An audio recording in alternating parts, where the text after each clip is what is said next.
Saludos amigas, amigos, ustedes sintonizan Acento TV y este es su espacio de entrevistas y comentarios a partir de ahora. Recuerden que nos están sintonizando en el canal 38 de Claro TV y en los canales 39 y 439 de Altiz.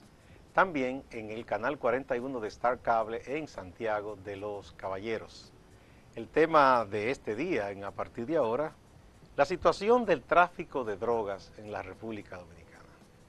Que sabemos que es un grave problema, el tráfico y consumo de drogas, y qué hacen las autoridades para enfrentar ese problema. Tenemos un distinguido invitado, a Radamés de la Rosa, director ejecutivo de Casa Abierta, una institución que tiene muchos méritos en cuanto a la educación para la prevención del uso y abuso de drogas en República Dominicana, sobre todo en los sectores populares, en los barrios nuestros.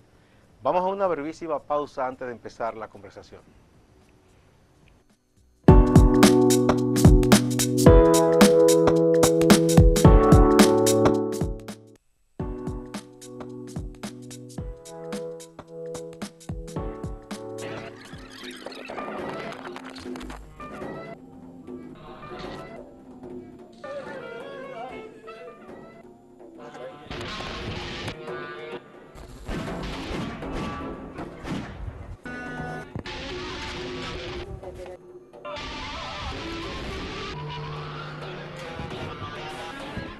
¿Cuánto tiempo hace que consumes?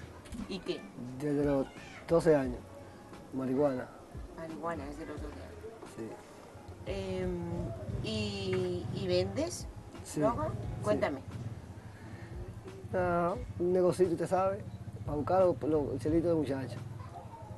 Sobrevivir, usted sabe, para no hacerlo mal hecho, porque por lo menos esto estamos violando una ley, pero ¿Cómo consigues tú eso? O sea, lo compramos después por la 42.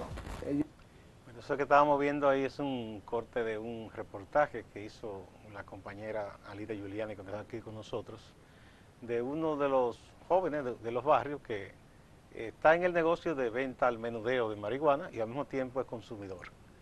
Ese es uno de los problemas presentes en muchos de nuestros barrios, que se ha convertido también en una economía, se dice subterránea en otros países, pero aquí está a la vista de todo el mundo. Sí. ¿Verdad? A ese nivel, porque a otros niveles se trata de grandes cantidades de drogas más duras y deja muchos millones. Bienvenido, Radamés.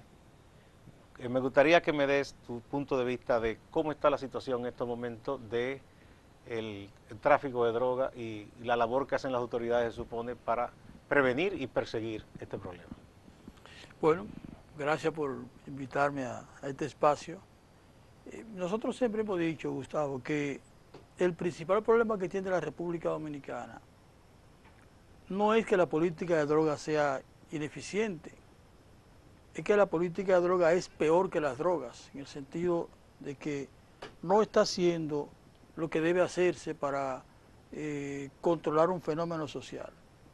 La droga es un fenómeno social de toda la humanidad, o de casi toda la humanidad, que para poder controlarlo se tiene que hacer, es un problema complejo que para poder controlarlo necesitamos también de una mirada más compleja, que la mirada simple que se tiene en el país, de que reprimiendo podemos controlar un fenómeno, de que prohibiendo podemos controlar el fenómeno de las drogas. Las drogas tienen dos dimensiones, un fenómeno social que involucra al 90% de las personas que usan drogas, y como problema social que involucra el 10% de las personas que se vinculan al consumo de drogas de manera problemática, y obviamente ese factor que ahora se menciona, el hecho de que también se convierte en una fuente de empleo, una fuente de búsqueda de recursos de sectores marginales que no tienen oportunidad de conseguir un buen empleo, porque lo han estudiado, no se han preparado, porque la escuela lo expulsó, por mil razones. Tenemos esta situación de precariedad absoluta en las comunidades, y obviamente el negocio de las drogas se ha convertido en una forma de sobrevivir de mucha gente. Sí, bueno, hay un hecho incontrovertible que vemos a cada momento, por no decir casi a cada hora, escándalos de agentes policiales, miembros de las Fuerzas Armadas, de los distintos cuerpos, sea la Fuerza Aérea, la Marina, del Ejército, igual que policías de los policías comunes y corrientes, pero también agentes de la DNCD que es el cuerpo llamado a perseguir el delito del tráfico de drogas, que se ven involucrados en escándalos, ya sea porque tengan trato con narcotraficantes o que ellos mismos operen puntos de droga. Y el último escándalo fue en San Juan de la Maguana. Toda la dotación de la DNCD fue cancelada y sometida a la justicia. El punto positivo de eso que uno ve es que la DNCD fue la misma que investigó, vigiló y allanó a su propia dotación. Pero la realidad es que eso no se puede hacer en todo el país. Y en todo el país las personas encargadas de controlar el tráfico de drogas están vinculados, muchos de ellos, al negocio como tal, por diferentes formas, por dejar de hacer lo que hay que hacer o por estar en connivencia con las personas que traen el negocio al país.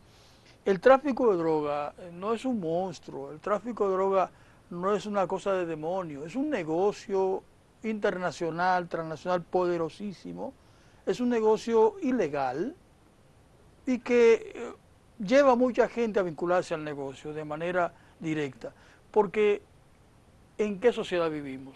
Una sociedad que auspicia la búsqueda del poder, la búsqueda del dinero, la búsqueda de los placeres inmediatos, las conductas individualistas, los proyectos individualistas. Eso es lo que fomenta nuestra sociedad. Entonces muchas veces las autoridades, media y alta incluso, son tentados a vincularse al negocio de la droga porque le va a dejar dinero.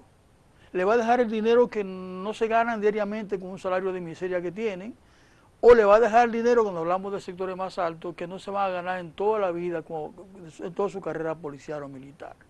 Entonces, estamos frente a un fenómeno que supuestamente está controlado por la ley porque es prohibido, pero que lleva a nivel de la corrupción que hay en el país, lleva a mucha gente vinculada al control a vincularse al fenómeno. Bueno, a propósito de eso que tú señalas, hay que hacer un poquito de historia y tú la conoces bien porque tienes muchos años en esta tarea, ¿no? En Casa Abierta y aún antes, que era una persona vinculada a organizaciones sociales.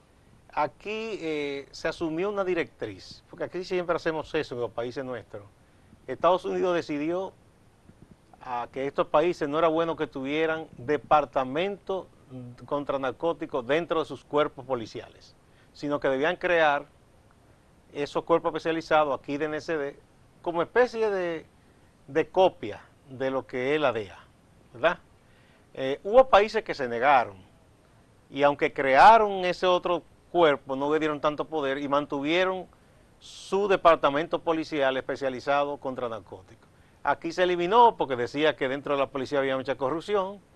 ¿Y qué ha pasado con el tiempo? Uno se pregunta dónde hay más corrupción ahora, entonces.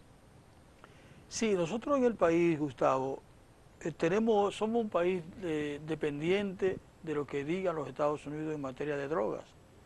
O sea, aquí nosotros tenemos una política represiva que no logra ningún éxito, no logra nada. Que tampoco lo ha logrado allá en Estados Unidos. No, porque Estados Unidos es fundamentalista en materia de drogas, a pesar de que es un país que tiene muchos recursos y que ha hecho muchos estudios, muchas investigaciones. Y que tiene el mayor número de adictos y de usuarios coyunturales. Sí, ¿no? Y que tiene una gran crisis en este momento por el uso de sustancias que han empezado a surgir en el negocio, como el fentanilo, que está generando una crisis de incluso salud medicamentos que se supone que están prescritos para cierto tipo de males, ya se han convertido en un negocio usándolo como droga recreativa. Casi todas las drogas que son sintéticas han surgido como medicamentos y luego se descubre su potencial adictivo, su potencial de mezclarse con otras sustancias y generar una sensación diferente en el ser humano.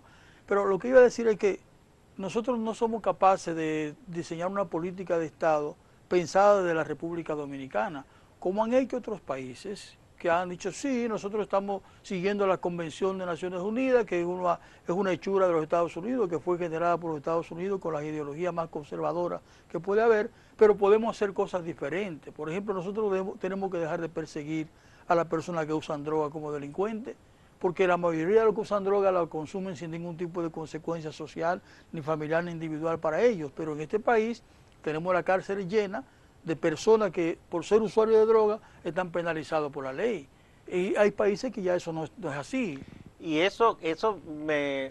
tú que has estado siempre estudiando este tema, yo me imagino el trauma que debe ser y cómo le puede cambiar la vida a un joven que experimente a veces hasta por curiosidad de mozalbete, con un cigarrillo de marihuana, por ejemplo, si lo apresan, lo fichan y incluso le imponen una pena de cárcel, ¿con qué se puede vincular a ese muchacho en esa prisión? Y además si sale de ahí ya es señalado, tiene un estigma y lo rechazan hasta para cualquier empleíto o algo, lo están empujando a que él haga una carrera delictiva. Tú acabas de describir porque nosotros decimos en parte que la política de droga es peor que la droga. Porque una persona que usa droga de manera regular, sin ser un consumidor problemático y que no ha cometido ningún delito, esa persona no tiene por qué ser apresado y procesado como un delincuente.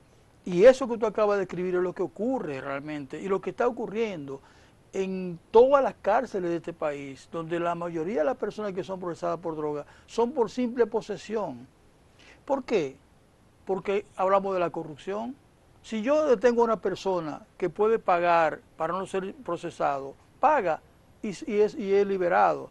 El que no puede pagar acaba siendo procesado por simple posesión, que la ley establece que es de 6 meses a 2 años de prisión por la simple posesión de cualquier cantidad de sustancia que tú tengas, de marihuana, de cocaína, y si es heroína, la cosa es más grave. Porque si es heroína te consideran traficante, ya no simple poseedor. Y eso sí que es grave. Y tú señalas la parte de que hay un discrimen social, porque aquí se hizo famoso hace unos años un joven que lo atraparon cerca del Parque La Lira con un carro de lujo lleno de kilos de cocaína, pero bastó una llamada para que ese joven, hijo de un funcionario, fuera dejado en libertad. Y no pasó nada. Y eso es lo que ocurre cotidianamente. Lo que hemos dicho nosotros siempre es que la política represiva no funciona porque no funciona en ninguna parte del mundo, pero en República Dominicana funciona menos por los niveles de corrupción, por la manera como se maneja. Nosotros hicimos un estudio hace muchos años sobre este fenómeno en una comunidad marginal del Distrito Nacional en los Guaricanos, y allí los jóvenes nos decían, en ese estudio, le decían a la antropóloga Tajira Vargas, fuera que llevó el estudio, que para usted tener un punto de droga en una comunidad, usted tiene primero que, entre comillas, legalizarlo con las autoridades. O sea, usted tiene que pagar una cuota para tener ese punto de droga abierto. ¿Existen una tarifa en esos peajes, entre comillas? Existe una tarifa que varía, depende de donde tú estés ubicado, pero andaría por los 20, 30 mil pesos mensuales. Para que pueda funcionar. Y si funciona en un barrio 5 o 6 puntos, ahí tenemos 100 mil pesos al mes. ¿Y quién se queda con ese dinero? Bueno, esa es la pregunta que todos Porque los hacemos. policías pasan y los recogen, pero estoy seguro que ellos no se quedan con toda esa cantidad. No, eso tiene una vinculación. Tiene que reportarse al gerente. De alta corrupción. Más allá. Que ya uno no puede llegar a identificar fácilmente. La gente sí identifica a las personas que van a buscar el dinero, los ve llegar, los ve que están estacionados frente al lugar, pero no puede identificar dónde va el dinero. Obviamente no se queda en el policía, porque hablamos de un sistema de corrupción que el tema de la droga ha generado en el país, que fácilmente el que está vendiendo droga en el barrio, pues tiene la protección de las autoridades. Ahí sí se puede hablar entonces que tenemos una corrupción estructural en ese sentido. Así es. Hay una estructura que está podrida. Que está funcionando. Y entonces, bueno, si tenemos esa situación en los cuerpos que están llamados a perseguir ese delito, y tenemos la situación que también es una realidad económica y social, que eso hace tentador para cualquier joven decir, estoy cansado de buscar trabajo, no tengo oportunidad porque desde que digo que soy de Capotillo no me quieren emplear, y me ofrecen esto para yo buscar unos chelitos y consigo también mi cigarrillito de marihuana para mi uso. ¿Cómo podríamos abordar este tema de una manera más integral? No simplemente la parte de represión y persecución, combinar con otros factores para que de alguna manera podamos ir liberando en el futuro a la juventud de tener que hacer eso para sobrevivir. Nosotros no hemos dicho nada nuevo en República Dominicana. Ya Naciones Unidas lo ha planteado muchas veces. Y en todos los foros internacionales se debate el tema, se plantea claramente que la opción es enfocar las políticas del Estado en reducir el consumo, en reducir la demanda de droga. Y eso implica, obviamente, una cantidad de políticas sociales concatenadas que tiene que ver con lo que acabo de plantear. Tiene que haber una política de empleo, de generación de empleo, tiene que haber un sistema educativo que sea atractivo a los más jóvenes, tiene que haber un sistema de atención a los jóvenes, a las familias, tiene que haber una condición donde la sociedad empiece a pensar en el ser humano y no en el dinero, no en ganar dinero. Eso implica, obviamente, cambiar una serie de cosas en el país. Por lo pronto, nosotros decimos, dejemos de perseguir a los usuarios de droga como delincuentes. Ofrezcámosle oportunidades de sana recreación, ayudémosle a encontrarle sentido a su vida. Pensemos en el tema de la salud desde el punto de vista de droga. ¿Qué implica esto? Que básicamente es un tema de salud. En el caso para de las el caso de los personas consumidores que tienen consumo problemático es un tema de salud, porque ya implica una atención directa a ese ser humano en un programa de atención especializado que le permita enfrentarse a ese problema de manera exitosa. Porque si usted no tiene un tratamiento adecuado, usted va a seguir consumiendo y se va a convertir en un paria, se va a convertir en un marginal, se va a convertir en alguien que no va a poder resolver el problema. Radamés, interesante. Luego habría que ver qué pasa si un joven, vamos a decir, es reeducado, pero vuelve al mismo entorno y no tiene las oportunidades. Pero vamos a hablar de eso cuando volvamos de esta pausa, con tu permiso.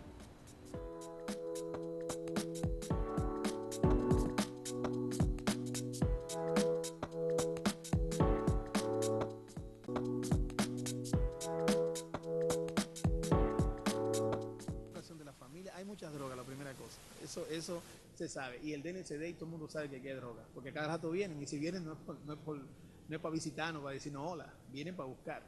Aquí hay droga, pero es un problema de familia, es un problema que nace desde la educación, desde la educación al joven. Si tú miras la familia, hay un problema que tienen los muchachos, que muchos de ellos no tienen acta de nacimiento, muchos de ellos.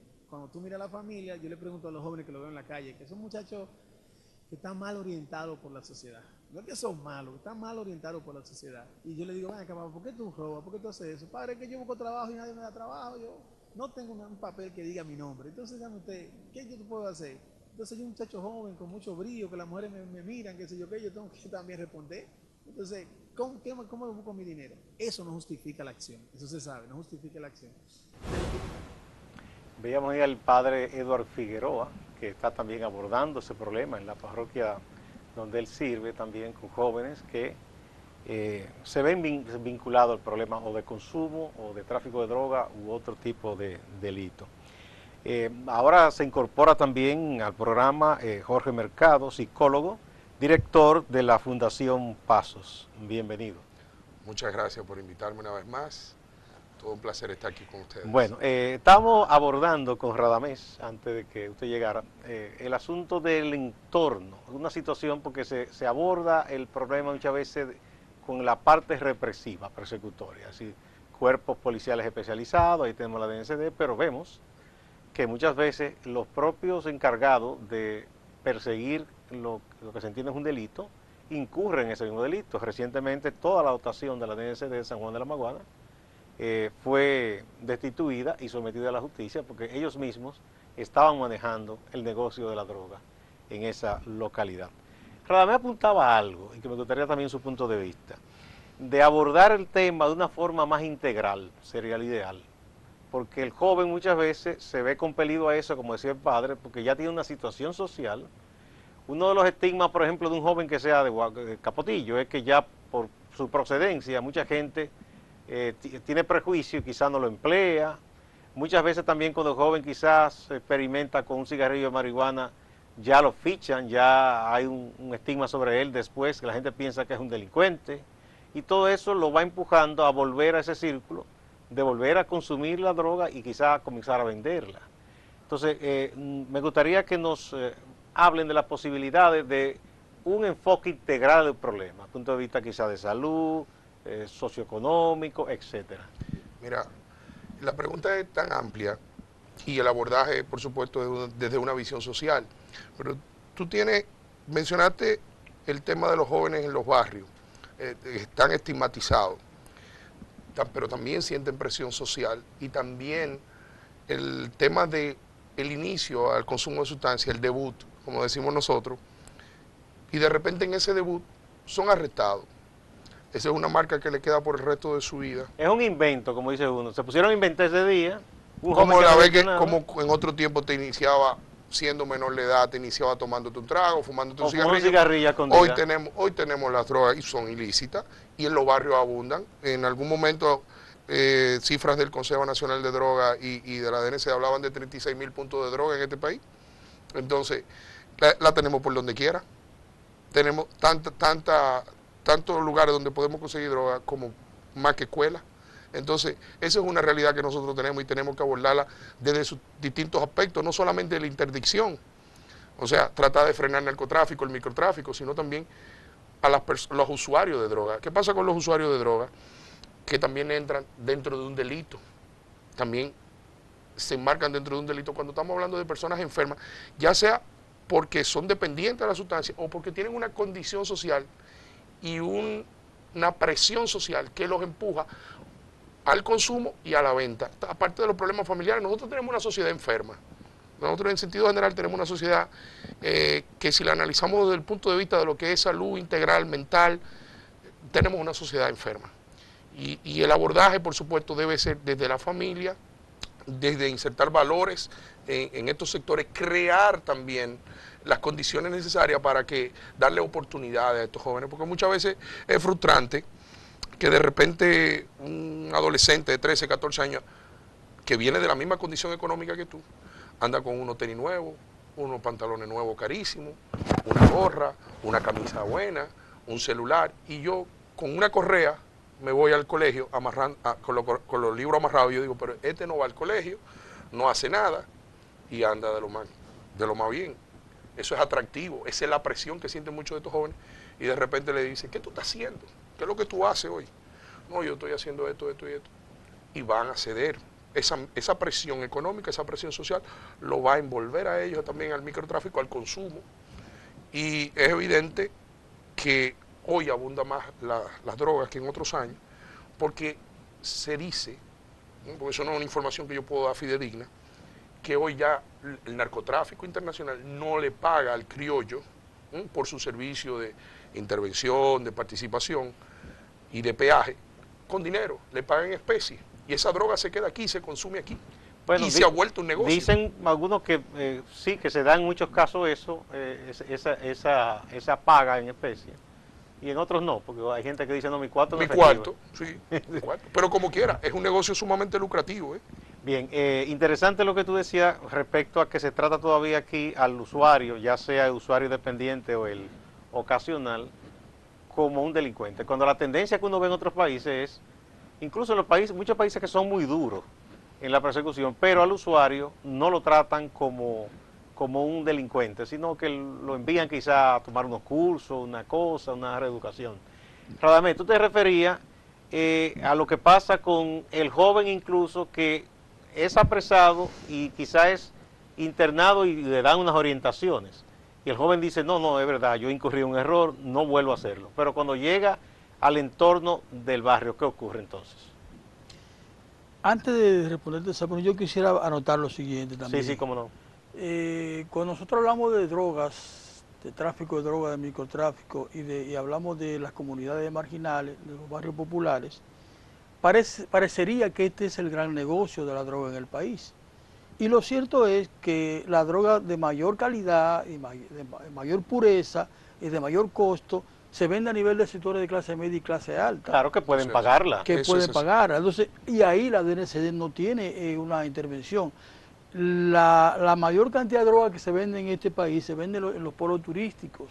Y ahí la DNCD no puede accionar porque, bueno, afecta a la economía del país, el turismo y todo eso. O sea que es un problema muy complejo que muchas veces lo analizamos nada más pensando en el joven del barrio, en el joven que está en precariedad, en el joven que está en la calle, pero esa es una parte del fenómeno. Esa es una expresión del problema. Esa es una expresión y quizás ni siquiera la más significativa. Ahora, cuando hablamos de un muchacho, que como ya señalaba el colega, que va a prisión, que es solamente un usuario, ya tenemos todo lo que significa parar esa situación. Pero supongamos también un muchacho que se recuperó, que es adicto y se recuperó por alguna razón. Hay gente que se recupera de la adicción sin ningún tipo de tratamiento. O aquel que fue a un tratamiento y sale del tratamiento. Y ahora, ¿cuáles son las opciones de inserción social? Que en este caso no sería de reinserción, sino de inserción social que tiene ese joven, que ya sabemos lo que está ocurriendo con él, que ya, bueno, tiene una ficha policial, que todo el mundo sabe que estuvo preso por droga, que estuvo en tratamiento, ¿dónde consigue la manera de reinsertarse a la sociedad? Entonces, por eso lo integral tiene que ver con la prevención, con la investigación del fenómeno, con la formación de profesionales para tratar el fenómeno, pero también con las personas que han sido tratadas para lograr que ellos puedan reinsertarse a la sociedad. En muchas sociedades, las personas que están en tratamiento, en prisión, por ejemplo, allí estudian y se preparan. Cuando salen pueden conseguir un empleo. Aquí no, aquí van a prisión, 2 o 3 años presos y salen al barrio donde estaban antes. Entonces, ese es uno de los aspectos a tomar en cuenta, que ese joven debe ser dotado de un oficio, una profesión técnica, algo, para que tenga opciones. Pero al mismo tiempo, uno piensa que el entorno sigue siendo también propicio para volver a caer. Porque si en ese barrio no hay empleo, si la policía solo sirve para reprimir, uno también se pregunta si todo esto no empuja a ese joven. Además de otra cosa, del que por otras vías logró éxito, entre comillas, convirtiéndose en político y que buscó una oportunidad y ascendió y ahora mira por encima del hombro a los demás. Porque esa es una didáctica extraña también. La de gente que está en el poder, que hace y deshace y no le ocurre nada, entonces muchos jóvenes dirán, pero bueno, ese es peor que yo y no le pasa nada. Fíjate, cuando Radamés hablaba del tema de la inserción, yo lo veo mucho más complicado que el hecho de la ficha, que el hecho de que la persona los rechace. Es el entorno, el mismo entorno. Tú le enseñas el oficio, le quita la ficha. Pero es una persona, vamos a suponer que nadie lo señale, pero es una persona que no tiene otras habilidades, aunque aprenda un oficio nuevo, para colocarse. Primero, el adicto se pasa años en consumo. Si va a la cárcel, se pasa 2 o 3 años. ¿Cómo yo le explico a alguien con 30 años qué pasó con mi vida de los 16, 17, 18 años hasta los 30 años? No tengo un solo historial, aunque yo aprenda lo que aprenda. No tengo experiencia laboral, no tengo experiencia académica. Vuelvo a una familia con las mismas necesidades, vuelvo a un entorno con las mismas necesidades y con la misma presión que yo te decía, vuelvo al barrio y veo a los muchachos que han sobrevivido, que han progresado mucho más, que antes andaban en un motor, ahora tienen un carro. Entonces, independientemente de que yo me haya arrepentido, de que no quiera volver a consumir, de que no quiera volver a vender droga, vuelve la misma presión. Entonces, lo que tratamos, lo que trabajamos en este medio, es de finalmente fomentar políticas que permitan ir saneando tanto los sectores populares como la clase media y la clase media alta de la que hablaba Radamés, porque ahí hay mucho problema, mucho más de lo que se ve. No sale tanto la luz pública, ve, eso no sale en los periódicos. Pero existen, esos problemas existen. Pero muy grave porque en los sectores que no se supone que son capotillos o ley, yo no voy a mencionar sectores de clase media alta, pero todos sabemos cuáles son, también se vende droga y mucha. Bueno, y se sabe porque muy de vez en cuando hay un operativo, porque hubo una información que vino de afuera, y una torre lujosa es allanada y ahí agarran, pero mira, ese era el vecino. Pero agarran un narcotraficante que están buscando, no al usuario. No, obviamente eso se tapa al vendedor. Y eso no se fichan. No. Esos muchachos no se fichan, porque todavía aquí el tráfico de influencia y el tráfico económico resuelve muchos problemas. Son los muchachos que no tienen oportunidades. Que no tienen un teléfono para llamar al papá y que papá llame a un funcionario. Exactamente. Y que evite que lo metan preso. Exactamente. Entonces, bien, pues me das el pie de amigo para la siguiente pregunta, que ya un poco la había abordado con Radamés. Pero como ustedes son de profesiones distintas, me gustaría también tu punto de vista. si tenemos aquí una política realmente, o simplemente aquí damos en ese aspecto reacciones. Si son políticas de reacción, de persecución, pero política integral la tenemos, la podemos tener aquí en el país. Mira, esfuerzos se han hecho. Tenemos un observatorio de drogas, tenemos un Consejo Nacional de Drogas, que es lo que rige la política en cuanto a la interdicción, a la prevención, al tratamiento, o sea, todo lo correspondiente. Tenemos una estructura, yo lo voy a decir, ficticia. Hay instituciones como Casa Abierta, como Fundación, yo puedo mencionar varias, Fundación Fénix, Fundación Paso, Hogares CREA, que trabajan el problema con lo que pueden y como pueden. Pero realmente desde el Estado se necesitan políticas. ¿Y tenemos esas políticas? Se han querido tener, incluso existe un protocolo de tratamiento. Pero un protocolo para el tratamiento. Muy elegante, dice, se han querido tener. Se han querido porque se hacen reuniones, se hacen encuentros, cenas, almuerzos, se invierten los recursos que dice la ley 5088 para eso, pero al final solo se queda en un conversatorio muy bonito de un grupo de profesionales que en un momento determinado creen que finalmente vamos a empezar a trabajar la solución. Y la mayoría de las personas que manejan y que dirigen estos temas realmente ni siquiera están involucrados con el tema. Se mantiene en unos perfiles muy altos, que para no decir va algo, a la necesidad ustedes real. Están en instituciones que son iniciativas privadas de profesionales y que trabajan tratando de llevar educación. Aportar, ¿verdad? Porque ustedes no son el Estado ni tienen los recursos. Imposible. La pregunta que le voy a dejar en el aire, porque ya tenemos que ir a una pausa, es si desde las instancias del Estado, que deben ser las principales preocupadas y responsables de abordar este tema, tienen algún tipo de iniciativa de buscar entidades como las que ustedes trabajan para decir, vamos a trabajar juntos, ustedes nos acompañan, los acompañamos a ustedes, o simplemente ustedes hacen y aquellos hacen por otro lado y no hay ningún tipo de interés en esa coordinación. Vamos a una pausa, me responden cuando volvamos. Esa la va a responder Ra.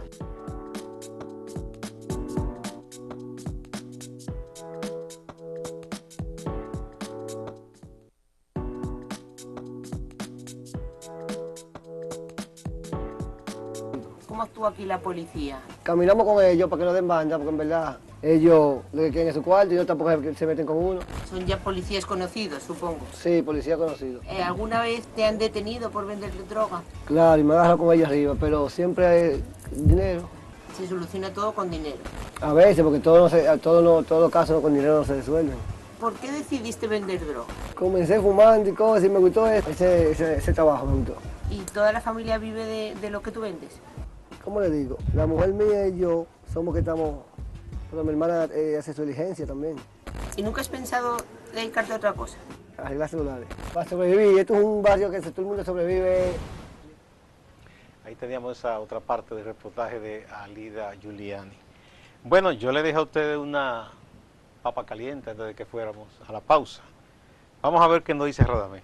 Si existe esa voluntad de coordinación, de acompañamiento de parte de las instancias del Estado, porque ustedes aportan, pero ustedes no son el Estado ni tienen los recursos para sustituir al Estado. Yo pienso que las mismas estructuras que se han creado, en el caso del Consejo de Drogas, se han creado y se han abandonado y no se le ha dado la relevancia que deben tener.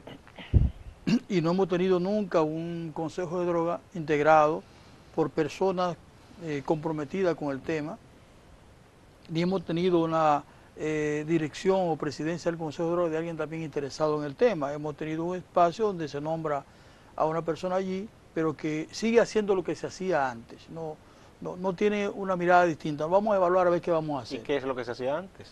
Básicamente acciones coyunturales, acciones puntuales, acciones en una celebración de una esquina, pero la prevención implica, como ya mencioné antes, una serie de vertientes que el Consejo debería empujar. Por ejemplo, aquí deberíamos tener hace mucho tiempo licenciatura y posgrado en las universidades del Estado en adicciones, para que se formen profesionales capaces de entender el fenómeno y trabajarlo. Pero tenemos que tener investigaciones que nos digan por dónde anda el fenómeno, quiénes están consumiendo, por qué están consumiendo, en qué nivel. Toda esa parte está ausente. Eso sería una responsabilidad del Consejo.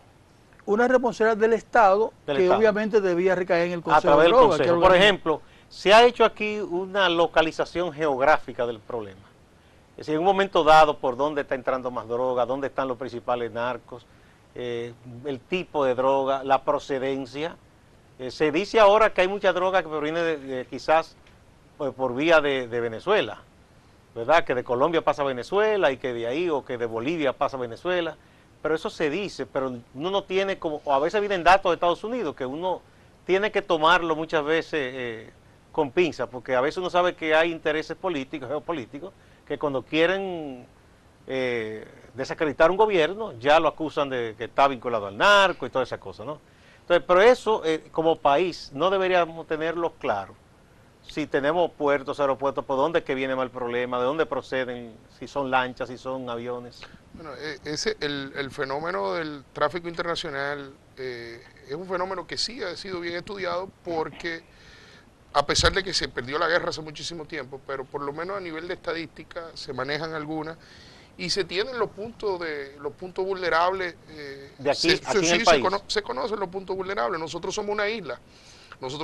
Tenemos agua en todo el territorio y tenemos muchas vulnerabilidades. Tenemos vulnerabilidad por la frontera con Haití, tenemos vulnerabilidad en la costa sur, tenemos lo que mencionaba Radamés, la demanda, aunque pudiéramos ser menos vulnerables en la costa este, porque hay recursos y se trata de manejar, pero la demanda es la demanda que hay allí motiva el esfuerzo de estos narcotraficantes a moverse hacia estos lugares. Las zonas turísticas siempre son lugares de mucha atracción y nosotros debemos ver ya desde el punto de vista del tráfico internacional.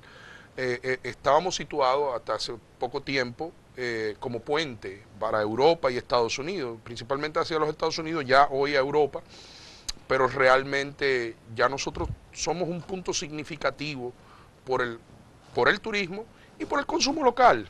Hay una gran parte de esa droga que se queda aquí. Se está consumiendo tanto como para hacer, vamos a decir, vamos a usar un término de economía, un mercado competitivo con otro en cuanto a venta de droga. Bueno, competir con el mercado norteamericano no sería, no, porque ahí se traga droga pero con otros mercados más que el mundo entero. Con otros mercados parecidos al nuestro, posiblemente países del área, quizás Puerto Rico. Sí, por supuesto que sí. Que sí. Y en cuanto a la zona, porque en un momento todo el escándalo que hubo con Quirino y el suroeste, luego había muchas avionetas que aterrizaban en esa carretera medio desierta de noche en el este. Eso hace un tiempo que uno no escucha tantos casos de eso. Pero por algún lado está entrando la droga. Siempre ha entrado y va a entrar. Eso mientras dependa de seres humanos, los seres humanos son vulnerables al soborno, las necesidades propias de las personas que están para cuidar. Y esto está visto, lo que acaba de pasar en el aeropuerto de La Romana es yo no puedo dar una sentencia aquí, pero es una muestra muy evidente de la debilidad del sistema de interdicción. O sea, eso quedó evidenciado y ha quedado evidenciado siempre, con la libertad con la que se mueven o se han movido los grandes capos en este país que hemos tenido, que hemos sabido, porque esos son los que se saben, los que de alguna manera hicieron mucho ruido y de repente ya no convenía tenerlo sonando tanto como se dice en los medios populares. Sí.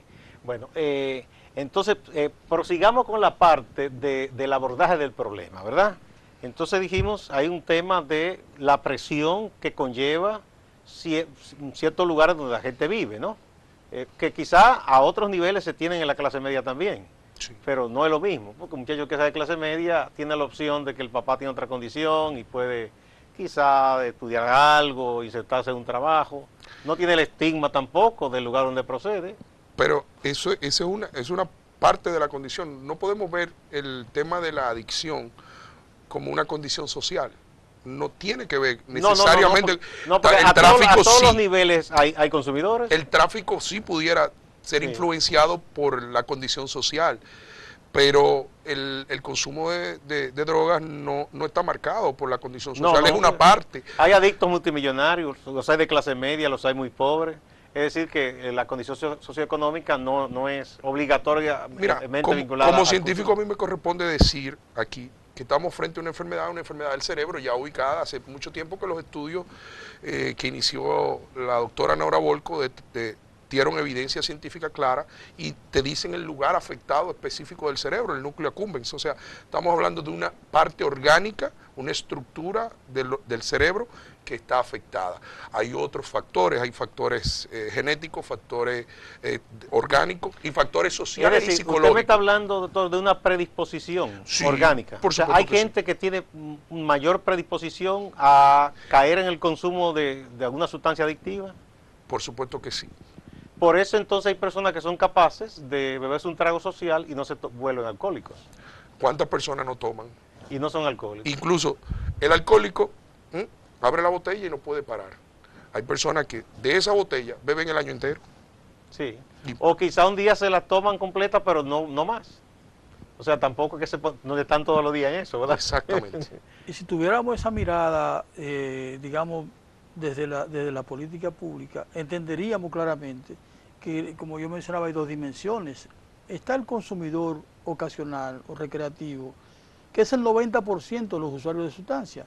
Y yo no hago diferencia entre sustancias ilegales o legales. Y siempre he dicho que la peor sustancia que se consume en la humanidad es el alcohol.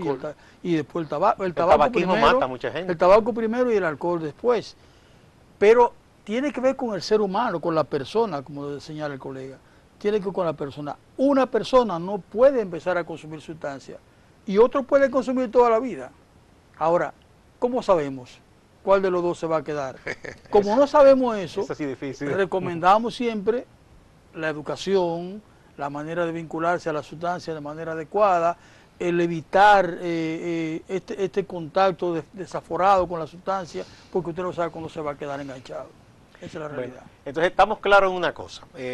El problema, por un lado, es de salud, ¿verdad? Sí, por supuesto. Por otro lado, hay un componente económico, porque esto es una industria. Aunque no esté legalizada en la mayoría de los países, es una industria y opera con las reglas del mercado como todas las industrias. Así es. Si hay mayor oferta, mayor demanda, mayor consumo, todo, hasta la calidad.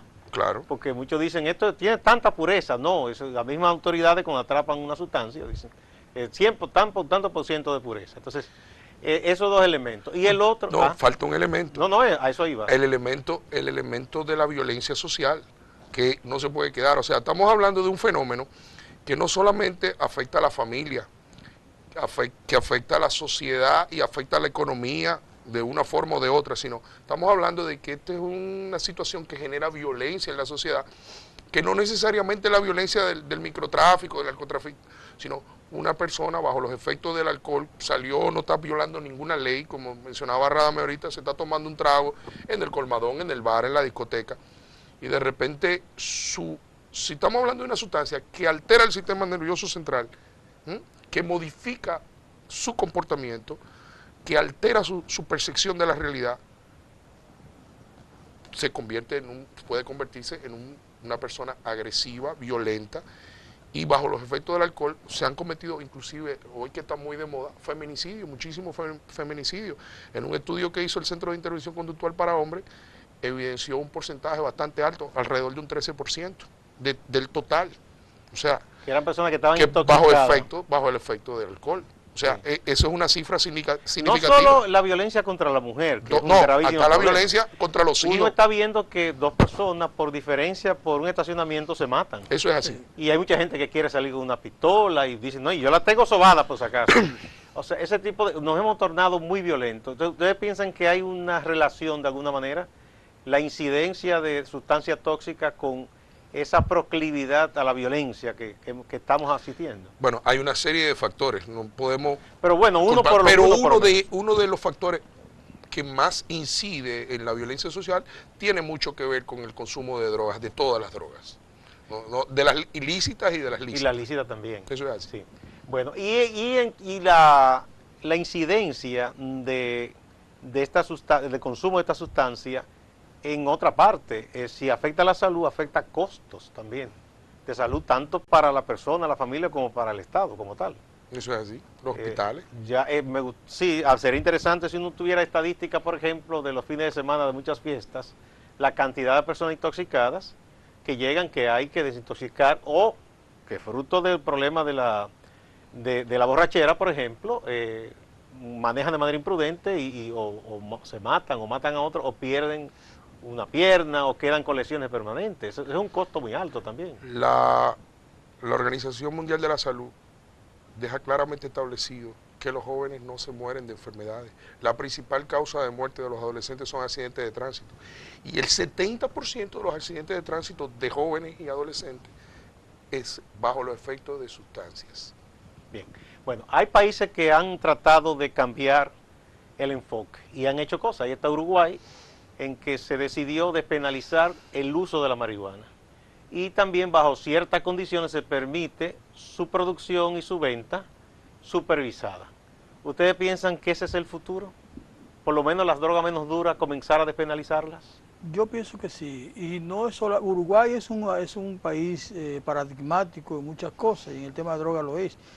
Del 74 Uruguay no persigue a los usuarios de droga, pero eso es Uruguay en el 74, pero ya Colombia no lo hace tampoco, Jamaica no lo hace tampoco, y empieza a debatirse en México y en otros países. Creo que en algunos estados de México se ha despenalizado. Se ha despenalizado, y en Europa en general se ha despenalizado. En Estados Unidos ya varios estados también se ha despenalizado. En Estados Unidos ya se ha incluso legalizado el negocio de la venta de marihuana.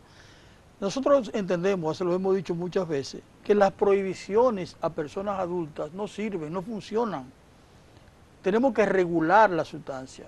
Eso implica, obviamente, entender que hay personas que usan sustancias. Y no podemos decir prohibido usar sustancias, porque hay personas que las usan.